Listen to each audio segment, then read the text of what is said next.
وار جو ہوتی ہے نا، وار یہ ڈسٹرکشن لاتی ہے. اس لیے بخاری شریف کی حدیث ہے دشمن سے لڑنے کی خواہش نہ کرو، لیکن جب مقابلہ ہو جائے تو صبر کرو اور جنت تلواروں کے سائے میں ہے. نبی پاک نے دعا فرمائی، اے اللہ کتاب کو اتارنے والے، بادلوں کو چلانے والے، لشکروں کو شکست دینے والے، انہیں شکست دے اور ہمیں نصرت عطا فرما. ہلاکو خان کا بیٹا تھا، اس کا نام تھا تگودار خان. اب میں نے آپ کو بتایا بڑی سخت قوم تھی. تگودار خان کے زمانے میں نا خراسان میں ایک بزرگ تھے، اللہ کے ولی تھے. ان کو خواب میں ان کے ایک بزرگ آئے اور آ کر کہتے بس جاؤ اس کو نیکی کی دعوت دو، اسلام کی دعوت دو. بزرگ آئے آگے تگودار خان کے پاس ڈائریکٹ آ گئے. بڑے اللہ کے ولی تھے، ان کے ساتھ ان کی ایک مصاحبین کا بھی حلقہ ہوگا. آ کر کہتے تگودار خان میں نے تجھے کوئی بات کہنی ہے. کہا کیا بات کہنی ہے؟ اچھا ہر ایک کا شوق ہوتا ہے اپنا، تو تگودار خان کا نا کتا ساتھ تھا، وہ کتے کو پیار کر رہا تھا. کہا بات کہنی ہے؟ کہا کیا بات کہنی ہے؟ کہا میں نے تجھے کوئی دین کی بات کہنی ہے، تجھے اسلام کی دعوت دینی ہے. تگودار خان نے بڑی ایک گندی سی بات کی، بڑی ہی فضول بات کی، بے ادبی کی بات کی. وہ اپنے کتے کو سہلا رہا تھا، کہنے لگا بابا جی میں بات آپ کی سن لوں گا، پہلے مجھے ایک سوال کا جواب دے. کہا کیا؟ کہا مجھے یہ بتائیں کہ آپ سفید کپڑے میں اور یہ سفید داڑھی، اتنے آپ بزرگ آ گئے ہیں، تو یہ میرا کتا ہے، یہ میرے کتے کی دم کے بال اچھے ہیں کہ آپ کی داڑھی کے بال اچھے ہیں؟ بڑی سخت بات کی اس نے. جو مریدین مصاحبین تھے ان کو غصہ چڑھا. بزرگ ایک دم آپ دیدہ ہو گئے، کہنے لگے تگودار خان سن، جس طرح ایک کتے کا ایک مالک ہے نا جو تو ہے، تو میرا بھی ایک مالک ہے، میرا بھی ایک مالک ہے. سنا نا آپ نے بلے شاہ نے کیا فرمایا؟ مالک دا در نہیں چھڑ دے پاوے مارو 100 جتے تیتھوں اتے. اٹھ بلیا چل یار منا لے، نہیں تے بازی لے گئے کتے. تگودار خان تو اس کا مالک ہے اور ایک میرا بھی مالک ہے. اگر یہ کتا تیری فرما برداری کرتا ہے، مالک کی فرما برداری کرتا ہے، تو اس کی دم اچھی ہے، اور اگر میں اپنے مالک کی فرما برداری کرتا ہوں تو میری داڑھی اچھی ہے. ایسے تلوار کی طرح تگودار کے اوپر یہ الفاظ گرے. گولی ہاتھ سے ماری جائے یا بندوق میں ڈال کے ماری جائے فرق ہوتا ہے. یہ معتدل الفاظ ہیں، بڑے اچھے الفاظ ہیں، لیکن نکلے کس زبان سے ہے؟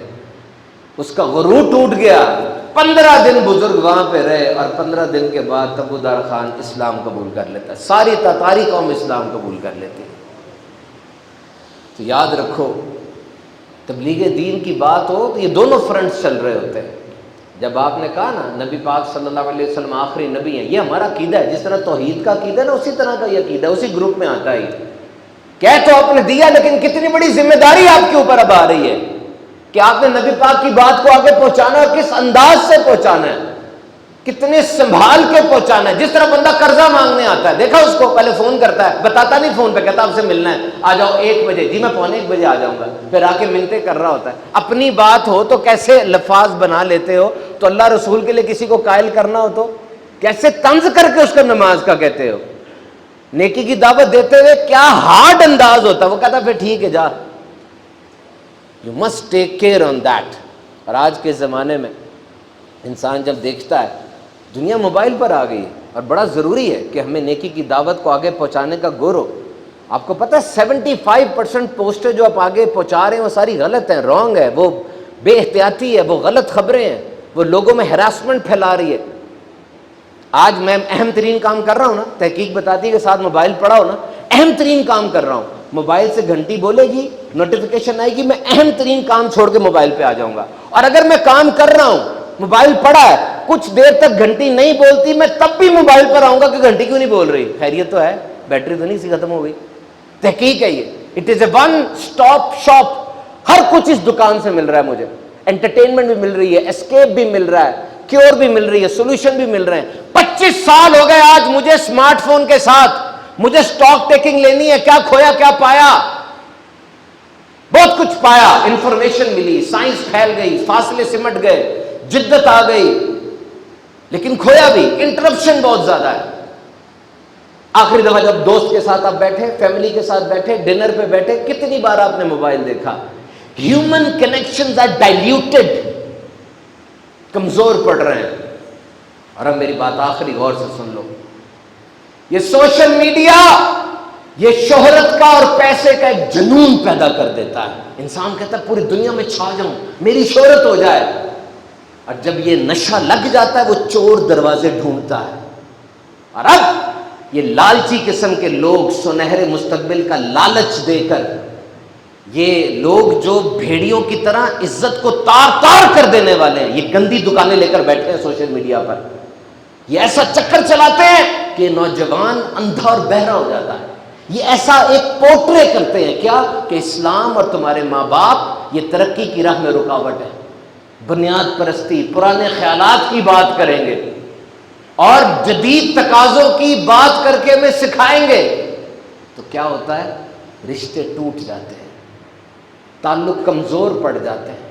سب سے بڑھ کر بندے کا تعلق اپنے رب کے ساتھ خراب ہو جاتا ہے, وہ گناہ کی راہ پر نکل آتا ہے. اور آہستہ آہستہ جب یہ چکر بڑھتا ہے, اس کی ذات اب ذات نہیں رہی, وہ تصویر بن گیا, وہ ویڈیو بن گیا, وہ جسم رہ گیا.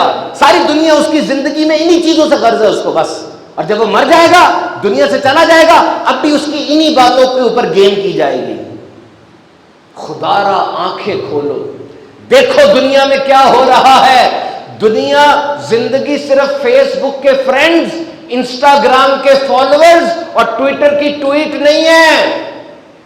اس مصنف نے کیسی بات لکھی, کہتا ہے تاریخ انسانی نے ہمیں ایک انسٹیٹیوٹ دیا ہے, ایک لفظ دیا ہے.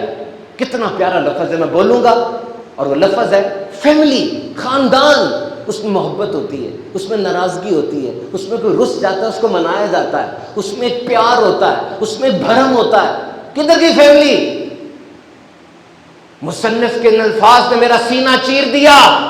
کہتا ہے باپ کی ڈانٹ محبت کی گونج ہے, بھائی کی غیرت عزت کا کلا ہے. مت اس کو انڈرمائن کرو. خاندان یہ بہت امپورٹنٹ ہے. مضبوط ہونے سے اور خود مختار ہونے سے کون روک رہا ہے؟ ایجوکیشن مرد عورت دونوں کے لیے ضروری ہے. ایجوکیشن اتنی لو نا کہ مضبوط ہو جاؤ.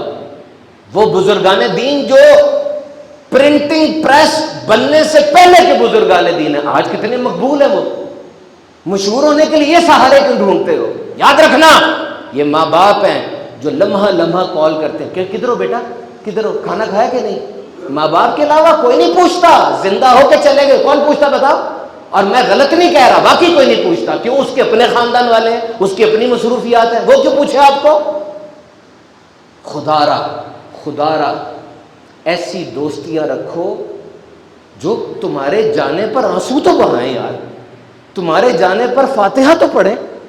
کوئی 10 بندے تمہیں سالے ثواب کرنے والے تو ہوں. جس معاشرے میں تم نے جنم لیا ہے اس معاشرے کے تقاضے سمجھو, ادھر ادھر کیوں دیکھتے ہو؟ مسلمانوں اس پہچان پہ فخر کرو.